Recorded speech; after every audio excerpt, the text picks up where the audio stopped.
Assalamualaikum warahmatullahi wabarakatuh. Selamat pagi dan salam sejahtera untuk kita semua. Salam presisi.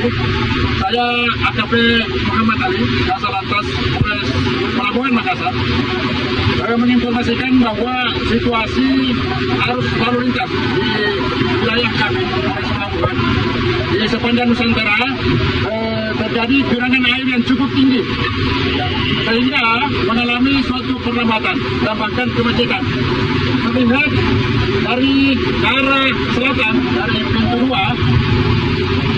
ini air semakin naik. Begitu pula sebaliknya dari arah utara, dari arah Tugu Mandiri pintu 1 terlihat air semakin naik. Olehnya itu kami himbau kepada seluruh pengguna jalan agar pada saat memasuki